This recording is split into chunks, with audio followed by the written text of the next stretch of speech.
Well, we will go right into, I will call to order the Royal Oak Brownfield Redevelopment Authority meeting.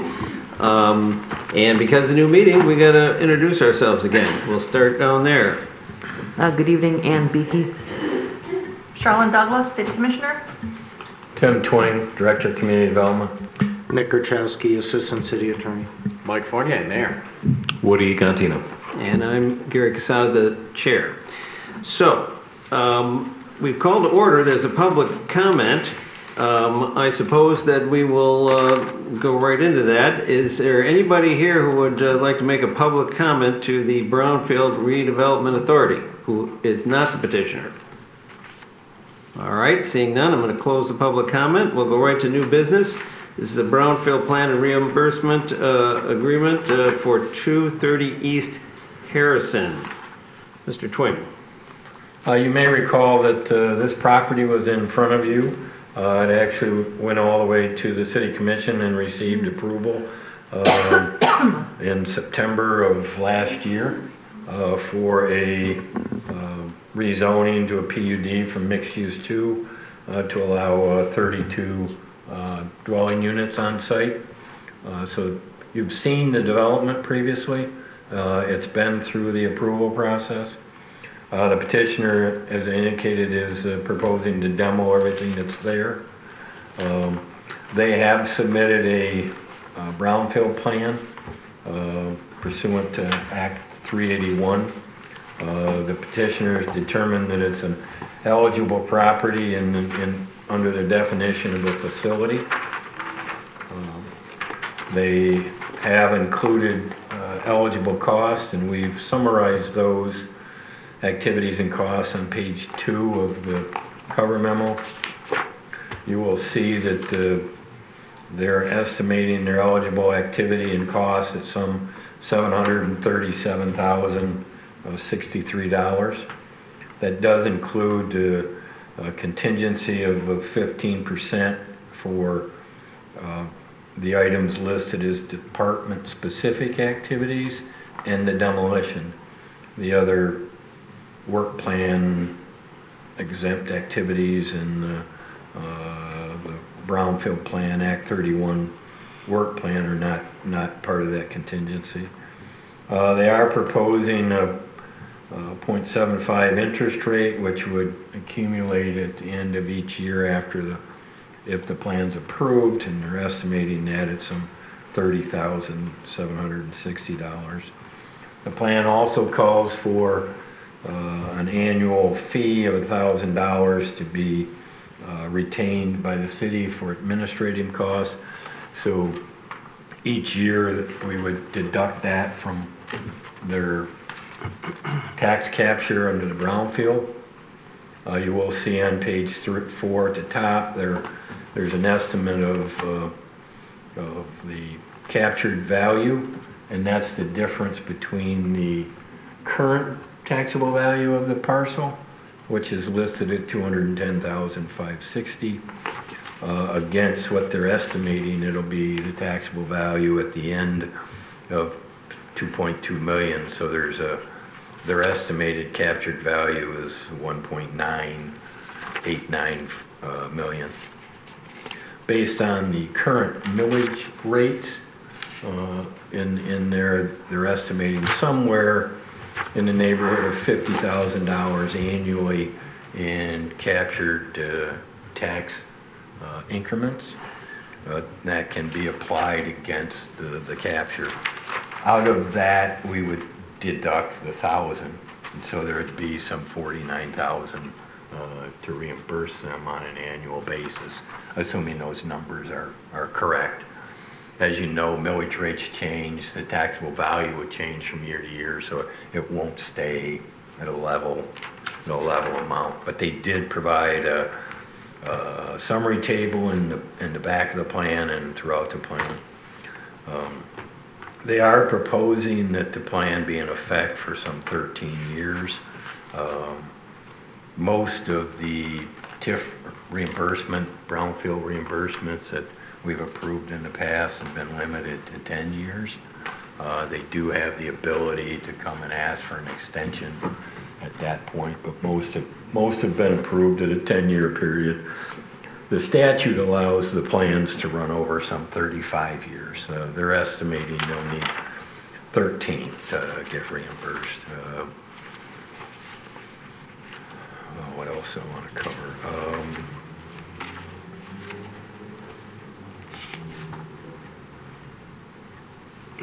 In terms of the board's recommendation, you are recommending to the city commission whether or not to approve the plan. We've outlined a few items on the bottom of page 3, top of page 4 that you may want to consider as part of your review. In making that recommendation on the brownfield plan. The brownfield plan itself is something you recommend to the city commission. You'll see 2 resolutions on the last page of our staff report. The first would be a motion to recommend the plan to the city commission.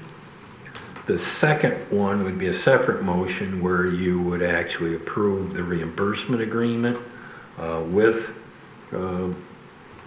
Harrison Delaware LLC and yourselves as the Brownfield Authority, subject to the City Commission obviously approving the plan at some point in the future. So those are the 2 actions that are potentially in front of you this evening on this request. I don't know if there's any questions of me at this point, but Commissioner Douglas. Just a quick question. Why do they capture school taxes in the first year? there's an allotment under the statute. I'll let them explain their reasoning for that, but there's a request they have to make to the state to do that. They are proposing that. I believe the state still has to grant it. I'm not sure. That'll be their reason for making that request. Ms. Beakey. Just so I understand brownfields and the purpose is to help clean up sites and to help redevelop sites. And I understand that this particular project already has permission, it's site approval and such, and so it's been moving forward. When we approve the brownfields, if we approve this proposition, I want to understand that what we're doing is letting them keep some of the tax money that otherwise would flow to the city, or it's related to state taxes. Is it city taxes or state taxes? I understand the state is allowing us to grant the brownfield, but whose money and what money? It's to reimburse them to clean up the site. Is that the point? Probably, if I can get to it here in a sec, It's probably easier to show or look at the chart, the estimated chart.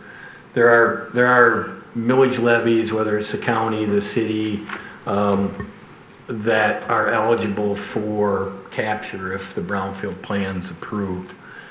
Those funds that would normally go to those various taxing entities, not just the city, are what would be captured. Those funds would then be reimbursed to the developer under this plan. They would still have to pay them. It would still get collected. We'd turn around and write them a check for the reimbursement. And just to understand, again, I'm trying to understand the process, I understand the purpose again for the cleanup. I'm just trying to understand the process and kind of what that means. So we're granted permission to give them permission to seek these funds to be reimbursed. And then if we were to deny it, they would still have to do the cleanup. They would have to just pay for it. Is that the point? Well, I guess that would be their Or let them decision explain. whether they Okay. would clean it up or walk away or not build it or whatever. Okay, thank you. I'm just trying to clarify Great. our role in the process. Thank you. Your role is to recommend either the brownfield plan and approve the actual agreement, or to recommend against it and not approve the agreement. All right, we had Mr. Contino. Yep, just a quick question. So if I recall correctly, the portion of the parcel to the south of the existing parking lot has already been remediated. And what we're seeing in front of us is the balance of the costs that would be required once the existing building that's still there is taken down to remediate the balance of the site. That's my understanding. I mean, Sorry. I'll let them speak to. I'll let them speak to. I'm their asking out of project. turn, sorry. All right, I'm going to say, before, you can stay right there, but I just want to follow up here. So we have the brownfield system here is that the difference obviously in the taxes they are now and the tax that they are anticipated. It's an incentive, I'm just saying this for the public record, it's an incentive to redevelop this property, clean it up, and we're gonna reimburse ourselves for the staff time. That's what the fees are for, correct? They have to pay for that, and then they have a limited time to recapture. What happens if we get to 13 years and because the, whatever factors, they haven't been paid back for everything? Does the agreement terminate, or do they have an opportunity to ask for an extension? What happens? Well, we can always, in my opinion, come back and ask for an extension. They're requesting 13 years, assuming their estimates are correct.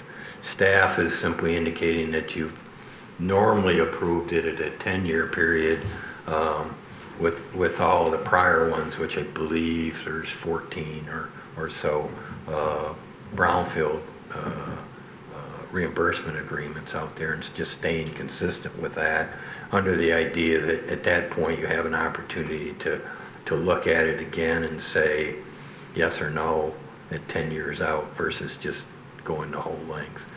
If the agreement, if they get to the end of the agreement and they haven't been reimbursed totality, you can let it end and it's over with. They won't get it all back. I will say some of the very early brownfield plans, 15, 20 years ago, that we did, the estimates were way off and they were never capturing the amount of money that they thought they were going to get.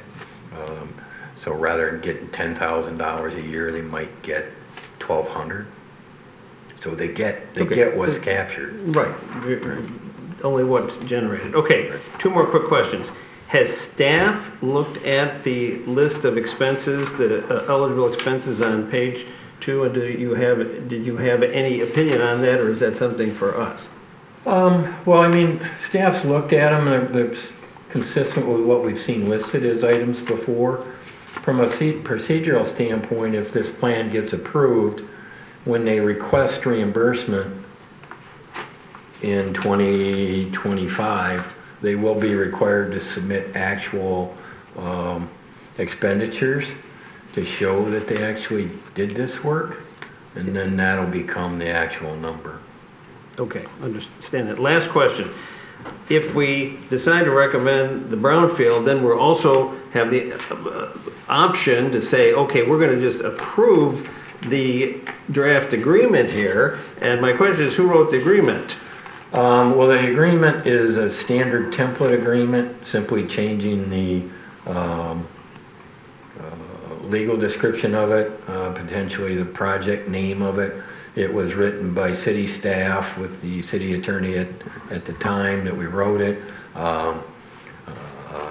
Nick has had some new, couple of minor revisions that he suggested to it, and those are highlighted in red if you look at the report. So okay, this is our agreement. This is our agreement. Okay.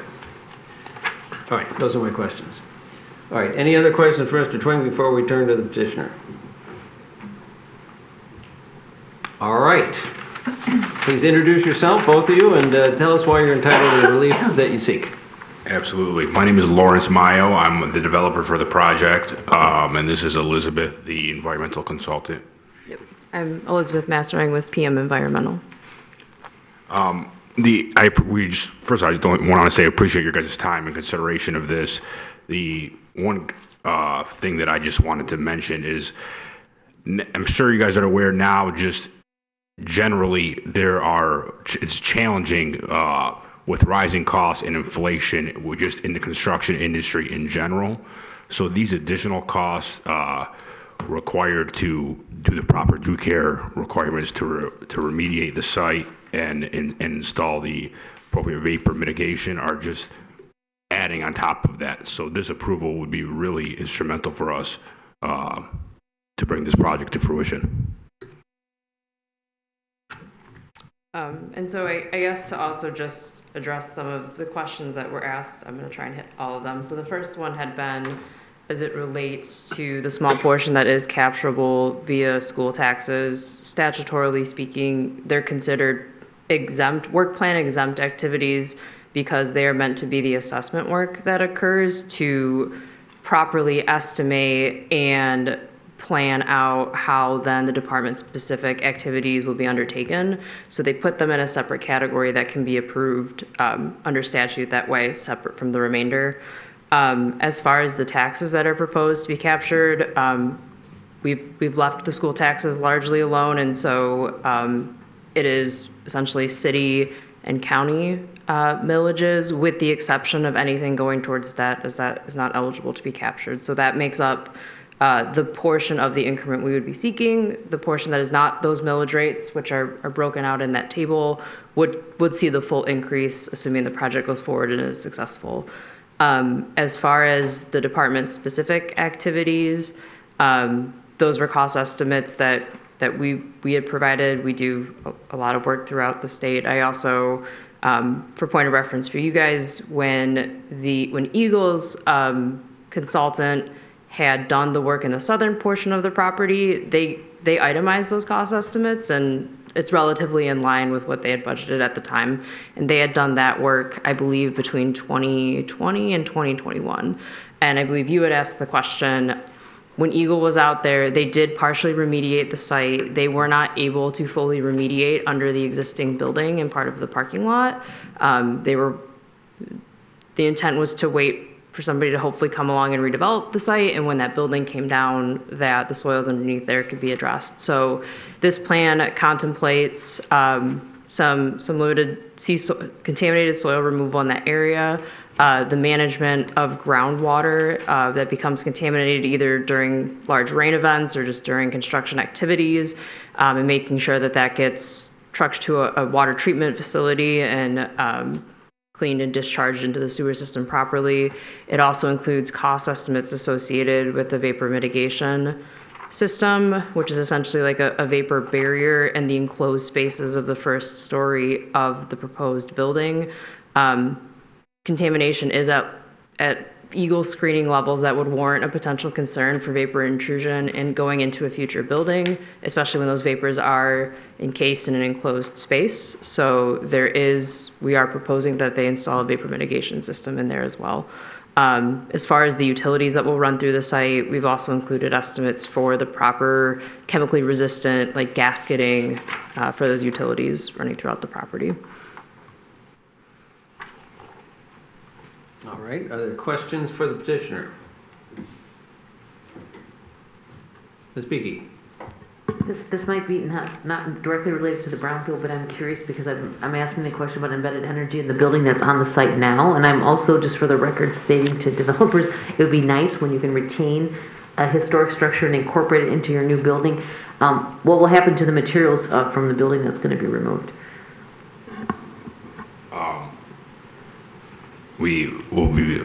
Our plan is to demolish the existing building. It only takes up a small portion of the site. Right, so it's not going to be deconstruction, it's going to go to a landfill. I believe so, yes. Yeah. Anyway, I'm just encouraging reuse and deconstruction rather than, it might be slightly more expensive, and it probably almost isn't, it's proven not to, but just not necessarily for this particular project, but in general, we're trying to move in that direction, and so I make that note. Absolutely. I think it would be important to note too, when this project had initially come through, I believe the site plan approval process, I know you guys talked a lot this evening in the planning commission meeting about meeting sustainability goals. Those are incorporated in here as is a component that the developers agreed to put affordable housing in the project site as well. So there are a lot of, I think, features that you guys were hitting on that where possible we are trying to incorporate. Questions, other questions for the petitioner? Okay, I have a question. So the work plan exempt activities, some of these have been completed already or not? Correct.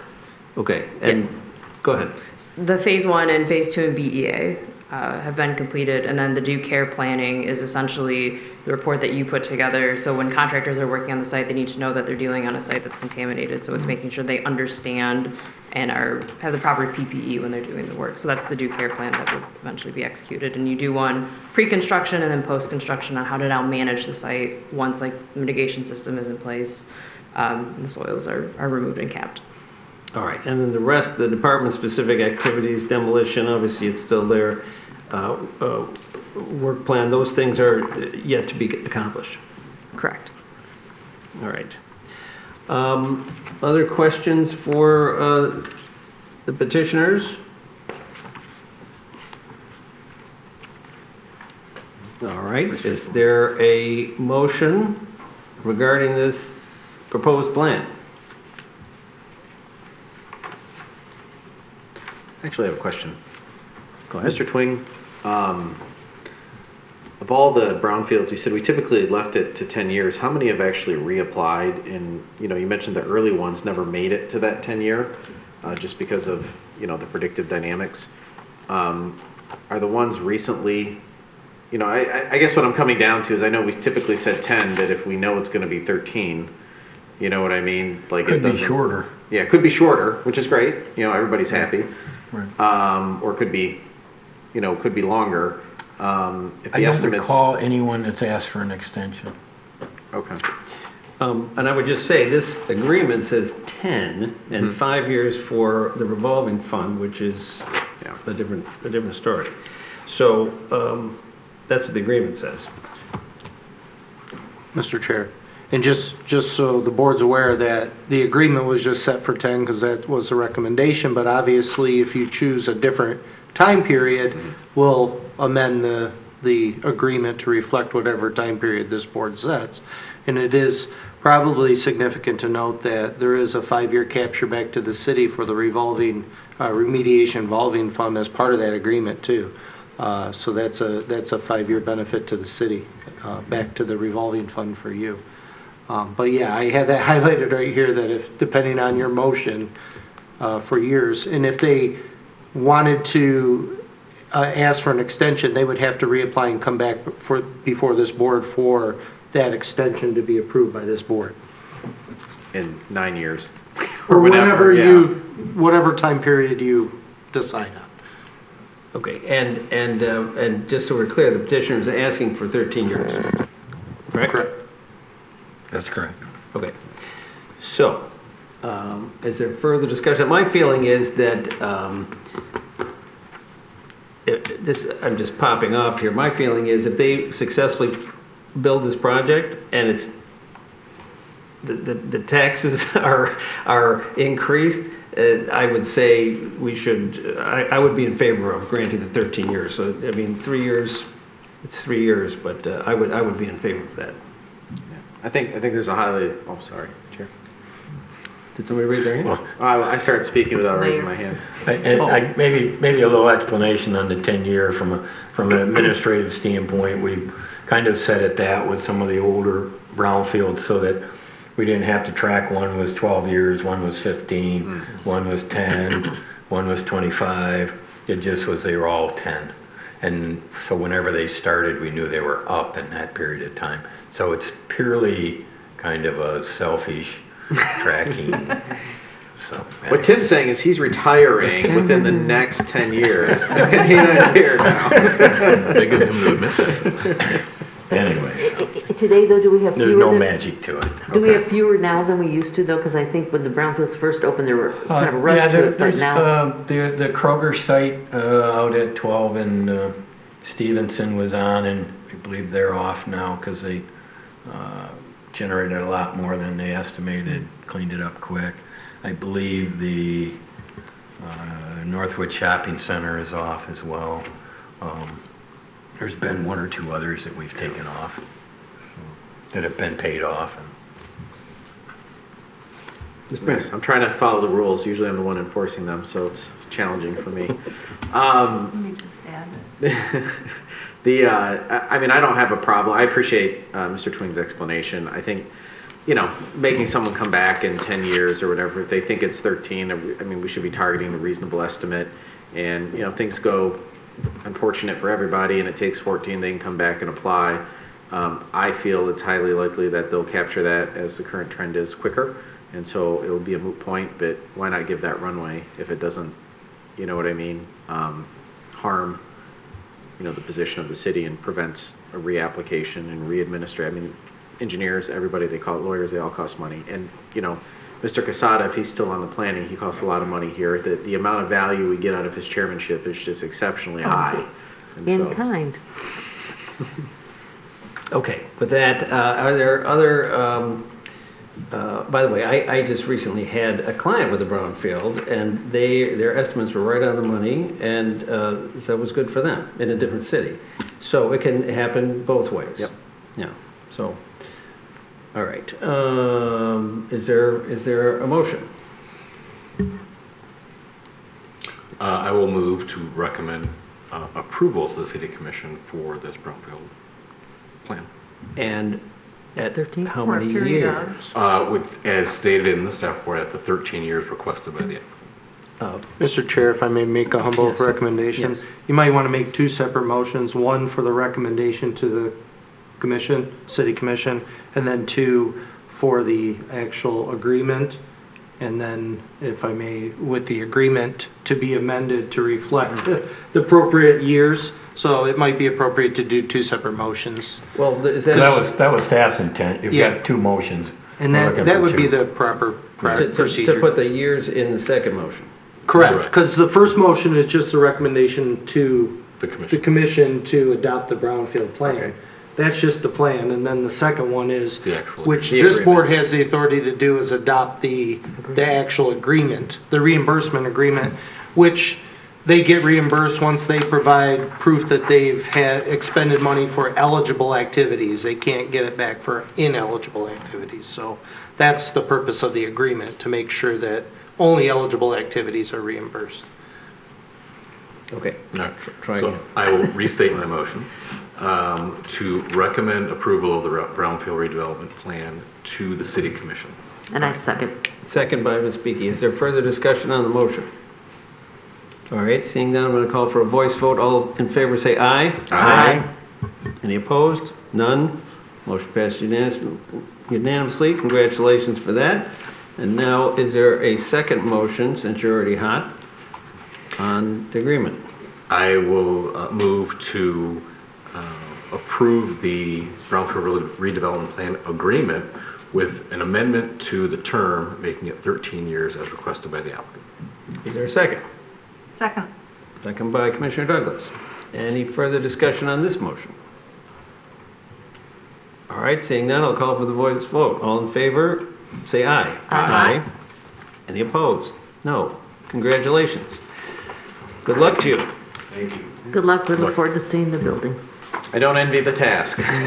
Cleaning up the sins of the past is never a fun deal, but All right. All right. Doesn't get easier with time. no, it I does move not. we adjourn. All right. All right, is there a second? Second. All right, all in favor say aye. Aye. All right, very good. Thank you, everyone. Thank you. Thank you.